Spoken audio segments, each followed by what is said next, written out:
noite. Muito obrigado pela presença. Em nome de Jesus, nós estamos mais uma vez reunidos.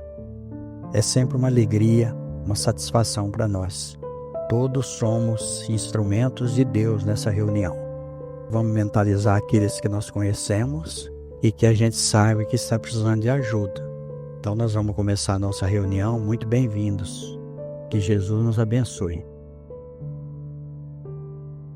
Bom, então, dando continuidade ao estudo do Livro dos Espíritos, Princípio da Doutrina Espírita, de Allan Kardec, o assunto de hoje, ressurreição da carne. O dogma da ressurreição da carne é a consagração da reencarnação ensinada pelos Espíritos? Como quereis que o seja de outro modo? Essas palavras, como tantas outras, não parecem insensatas aos olhos de certas pessoas, senão porque tomam-nas ao pé da letra. Por isso, conduzem à incredulidade.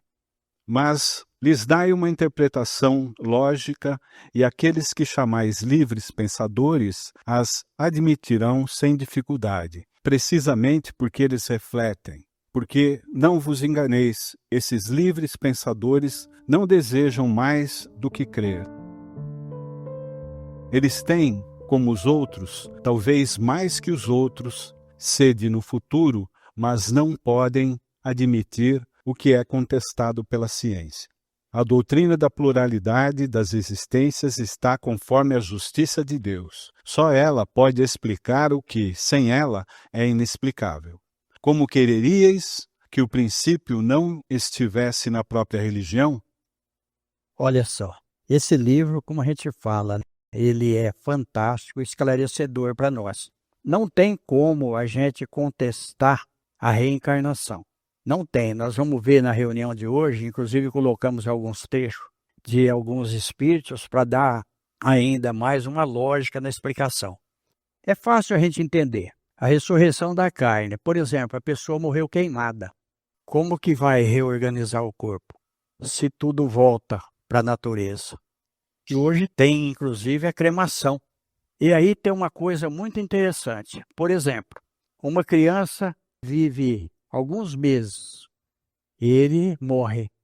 Tem a ressurreição da carne, ele vai voltar naquele corpinho de criança? E aí o que tem a ideia do céu e do inferno pregado por essas mesmas pessoas que acreditam na ressurreição da carne. Então, por exemplo, aquele que viveu 70 anos, ele cometeu uma porção de coisas negativas na vida dele porque nós estamos em progresso. E nós não somos perfeitos. E a criança desencarnou com alguns meses. A criança vai ser levada para o céu, se existe céu, porque ela não teve oportunidade nem de fazer o bem, nem de fazer o mal. Ao passo que aquele que viveu os 70 anos, ele vai ser julgado pelos atos que ele fez. Então ele vai poder protestar contra Deus. Por que não me tirou quando eu era criança também? Que eu também não ia ter pecado. Então é uma lógica, não tem como negar isso daí, é uma lógica. Só a reencarnação para explicar a nossa vida, as nossas diferenças, os nossos altos e baixos, a diferença de personalidade entre irmãos. A gente tem 3, 4, 5 filhos, um é diferente do outro. Por quê? Porque um teve uma trajetória diferente do outro numa encarnação anterior. Além das interferências espirituais que está ligada a cada um segundo o seu pensamento. Então, tudo tem uma razão de ser. Essa é a doutrina espírita trazendo para nós a lógica. Aqui está falando da ciência. Por que o espiritismo é ciência, filosofia e religião? E olha como que o Kardec, ele foi corajoso. Ele disse que se algum dia a ciência provar um ponto que a doutrina espírita estiver errada, para esquecer a doutrina espírita e seguir a ciência.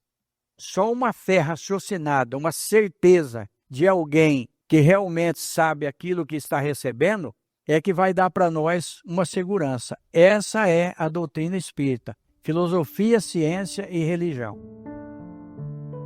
Assim, a Igreja, pelo dogma da ressurreição da carne, ensina ela mesma a doutrina da reencarnação? Isso é evidente. Essa doutrina, aliás, é a consequência de muitas coisas que passaram despercebidas e que não se tardará a compreender nesse sentido. Logo, se reconhecerá que o Espiritismo ressalta a cada passo do próprio texto das Escrituras Sagradas. Os espíritos não vêm, pois, destruir a religião como alguns o pretendem, mas, ao contrário, vêm confirmá-la, sancioná-la por provas irrecusáveis.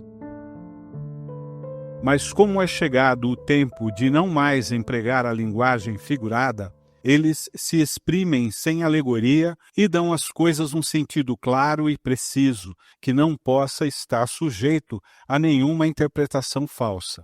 Eis porque, dentro de algum tempo, tereis mais pessoas sinceramente religiosas e crentes que as que não tendes hoje. São Luís. Olha só, São Luís, um santo da Igreja Católica, canonizado pela Igreja Católica, que prega a ressurreição da carne.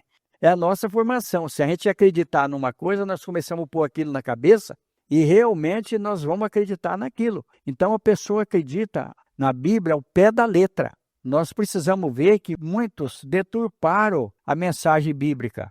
Nós vamos ver, inclusive, o Martim Lutero. Martim Lutero, ele foi Paulo, o apóstolo. Tem 2 livros interessantíssimos. As Marcas do Cristo, volume 1, conta a história do apóstolo Paulo. As Marcas do Cristo, volume 2, conta a história de Martim Lutero. Então ele foi um reformador. Ele começou a não crer piamente em tudo que está escrito. E aí nós já comentamos aqui que um homem desencarnou, ele foi para o plano espiritual, chegou lá com a Bíblia debaixo do braço. Aí o espírito procurou lá e falou, não, mas você, seu lugar não é aqui. Ele falou, não, mas tem que ser aqui, eu vivi pela Bíblia. A Bíblia tem tantos versículos, tantos capítulos, está no livro do Humberto de Campos. A Bíblia foi escrita em tantos idiomas, coisa e tal. Ele falou, mas você acredita mesmo na Bíblia? O orientador espiritual perguntou para ele, ele falou, eu acredito piamente na Bíblia. Ele falou, e o que você acha daquela passagem que a baleia engoliu o profeta Jonas e cuspiu ele na ilha de Nínive? Ele falou, eu acredito piamente naquilo. E se tivesse escrito que foi o Jonas que engoliu a baleia, eu também acreditava. Ele falou, então você tem que voltar na terra e aprender de novo. Humberto de Campos, Chico Xavier. E a gente não pode esquecer que a gente explora pouco isso, a história, porque a cristandade cria na encarnação até na época de Constantino, que foi a esposa do Constantino, que convenientemente reformou a religião da época, retirando a reencarnação da Bíblia, dos ensinamentos, do Novo Testamento. Então, por que não tem a reencarnação na Bíblia? Vamos lá. Orígenes era um dos pais da igreja, que a gente fala, viveu de 185 a 235 depois de Cristo. Ele acreditava na reencarnação, ele defendia a reencarnação, Só que o que aconteceu? No ano 543, o imperador Justiniano publicou um édito em que expunha e condenava as principais ideias de Orígenes, inclusive essa de reencarnação, sendo uma delas a pré-existência do espírito. Por que foi isso? Na verdade, o Justiniano tinha uma esposa que era Teodora, imperatriz. Ela tinha matado um monte de amiga dela, porque ela era cortesã, então ela queria acabar com o passado dela, apagar, ela acabou matando um monte das companheiras dela da época, e ela não queria voltar, por exemplo, como uma escrava. Então, como ela tinha muita influência com o general da época, que ajudou o Papa Virgílio a ser Papa na época também, então ela mexeu os pauzinhos dela lá para poder fazer isso. Então, mas ela achou que um decreto do imperador ia resolver todo o problema, Mas, enfim, no segundo concílio de Constantinopla, em 553, aí foi aprovado o que o Justiniano tinha publicado lá. Mas o que foi condenado não foi a reencarnação, porque não existia essa palavra, não falavam assim. A doutrina da pré-existência do espírito. Mas sem a existência do espírito antes da concepção, então você não pode falar em reencarnação, tá certo? Porque se o espírito não existia antes da concepção, não tinha como reencarnar. Então o espírito é criado, segundo eles aí, no momento da concepção. Nesse momento é criado o espírito. Então foi assim que ficou, para atender a Teodora, E aí não tem a reencarnação na Bíblia. E até hoje está desse jeito. Cada um faz a sua conveniência. Só que a mensagem que nós temos que pegar da Bíblia é a mensagem moral. É aquilo que Jesus trouxe para nós. Então, aquilo que Jesus trouxe para nós, os ensinamentos que ele praticou, ele não só falou, ele praticou. Esses é que nós temos que pegar para nós. É como a doutrina espírita. A doutrina espírita tem uma porção de pessoas pseudo-sábias aí que fica falando bobagem na internet. Então, se a gente não vai mais a fundo, a gente começa a crer nessas pessoas. Estão falando tanta coisa agora na internet, tem muitos adivinhadores, uma série de coisas na internet, mas aquele que estuda a doutrina espírita e que segue Jesus e que entende as coisas, ele não vai crer, porque vai raciocinar. Será que tem lógica? Será que não tem? Isso que nós precisamos ver. Aquilo que Jesus trouxe. Tudo que nós temos que pegar é Jesus. Aquilo, fazei o bem, amai a Deus sobre todas as coisas, amar o próximo e a nossa conduta. Uma vez que nós somos espíritos, que já discernimos entre o bem e o mal, nós sabemos aquilo que é errado e aquilo que é certo. Então, se a gente faz alguma coisa com o conhecimento de causa, aí é mais complicado ainda. Aquele que não conhece, ele é menos cobrado. Agora, aquele que conhece... Comentário de Kardec, resumo. A ciência demonstra a impossibilidade da ressurreição do corpo humano na forma tradicional, pois os elementos que o compõem se dispersam e se reconfiguram em novos corpos após a decomposição. Assim, as moléculas que formaram um indivíduo podem ser parte de muitos outros ao longo do tempo. Essa realidade torna a ressurreição física inviável, sugerindo que ela deve ser interpretada simbolicamente como uma reencarnação, que não contraria a razão ou a ciência.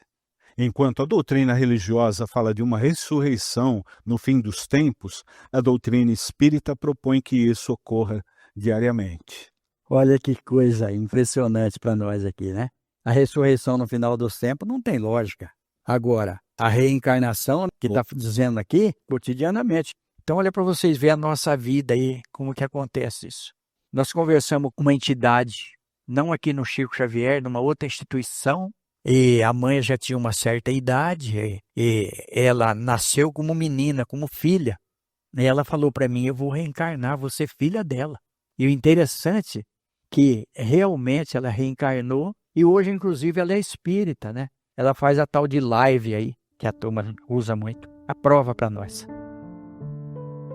Antigo Testamento, Gênesis 3:19. No suor do seu rosto você comerá o seu pão, até que volte à terra, pois dela você foi formado, porque você é pó e ao pó voltará. Olha só, então para nós, olha para aqueles que cobram e que vivem da religião. O pastor vive para suas ovelhas, mas muitas vezes o pastor vive das ovelhas. Ele explora as ovelhas. Está nisso daqui, ó. Isso está lá em Gênesis, hein? No capítulo 3, no versículo 19. Mas tem uma sequência ali, né? Até que volte à terra, né? Sim. Pois dela você foi formado, porque você é pó e ao pó voltará. É a lógica. Não tem como sair fora disso daí. Nosso corpo tem todos os elementos aqui da Terra. Por isso que quando o espírito vai reencarnar num outro planeta, o corpo espiritual dele é formado dos elementos do outro planeta. Cada planeta tem uma constituição material diferenciada. Nós estamos na Terra, é isso que nós usamos aqui. Antigo Testamento, Eclesiastes 12, de 6 a 8. Lembre-se do seu Criador antes que se rompa o fio de prata e se despedace o copo de ouro e se quebre o cântaro junto à fonte e se desfaça a roda junto ao poço. E o pó volte à terra, de onde veio, e o espírito volte a Deus, que o deu. Vaidade de vaidade, diz o pregador, tudo é vaidade. Olha só. Antes que se rompa o fio de prata. O que é esse fio de prata? Quando alguma entidade comunica, algum espírito comunica na mesa e ele está no corpo físico, ele não desencarnou, a gente vê o fio de prata, ligado ao espírito que está falando por intermédio do médium. Então a gente tem certeza que ele está reencarnado. Ele precisou de ajuda e veio buscar ajuda aqui. Então é esse fio de prata. E ali onde fala, né, do que se despedaça o copo de ouro, o que é esse copo de ouro? É o orgulho que nós temos, muitas vezes, do corpo, da posição social, de cultura. E ele realmente vai acontecer isso daí, ó, né? ele vai se despedaçar, porque nós não vamos levar nada junto. E se quebre o cântaro junto à fonte, e se desfaça a roda junto ao poço. Tudo isso está relacionado à nossa vida física, que muitas vezes nós ignoramos um irmão, às vezes por ele estar mal vestido, às vezes por ele ser de uma outra doutrina. Então tudo isso daí vai ser contado para nós, porque vai ficar na nossa consciência. Quantas vezes a gente menospreza, às vezes, uma pessoa e ele tem muito mais possibilidade do que nós. Em termos morais, nós vamos falar agora, termos morais. Aí que tá. Como a gente vê um pouquinho a luz, a áurea, a gente já sabe. Então, muitas vezes a gente se envergonha de ver que o outro está numa posição muito melhor e às vezes não tem nem religião, mas ele tem Deus no coração, ele tem Jesus com ele. E os atos dele comprovam aquilo que ele está passando na terra. Novo Testamento, João 3, de 1 a 8. Havia entre os fariseus um homem chamado Nicodemos, um dos principais dos judeus. Este, de noite, foi até Jesus e lhe disse: Rabi, sabemos que o Senhor é mestre vindo da parte de Deus, porque ninguém pode fazer esses sinais que o Senhor faz se Deus não estivesse com ele. Jesus respondeu: em verdade lhe digo que, se alguém não nascer de novo, não pode ver o reino de Deus. Nicodemos perguntou: como pode o homem nascer sendo velho? Será que pode voltar ao ventre materno e nascer uma segunda vez? Jesus respondeu: em verdade lhe digo, quem não nascer da água e do Espírito não pode entrar no reino de Deus. O que é nascido da carne é carne, e o que é nascido do Espírito é Espírito. Não fique admirado por eu dizer, vocês precisam nascer de novo. Olha só, Nicodemos era doutor da lei, era um homem que ele tinha um prestígio muito grande lá. E ele ainda perguntou para Jesus se um homem velho podia entrar no ventre da mãe e nascer de novo. Olha a falta de entendimento espiritual. Aí é quando Jesus vai falar para ele, como pode um homem nascer sendo velho? Aí que tá. Aí o que é nascido da carne é carne, e o que é nascido do Espírito é Espírito. Não fique admirado por eu te dizer, vocês precisam nascer de novo. Por que que o é nascido da carne é carne? Aí, muitos de outras doutrinas criticam o Espiritismo porque o apóstolo Paulo fala que o homem só morre uma vez. Eles falam, então, não tem reencarnação. Realmente, o homem só morre uma vez. O homem, o físico, o espírito continua. Eu, Nourinho, vou morrer uma vez só. Eu posso nascer com outro nome, numa situação diferente. Todos nós morremos uma vez só. O físico, o espírito desencarna e segue a trajetória dele, que é o que está falando aqui. O que é nascido do espírito é espírito, o que é nascido da carne é carne.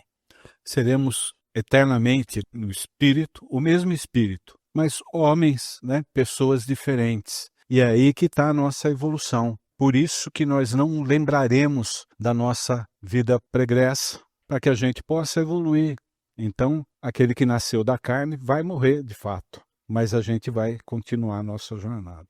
E também não vamos vangloriar por eu ser homem, ou a mulher por ela ser mulher, ser linda, ser bonita. Nós vimos que o Judas, ele reencarnou como Joana d'Arc. Nós podemos mudar de posição. Nós precisamos seguir Jesus, aquilo que ele trouxe para nós.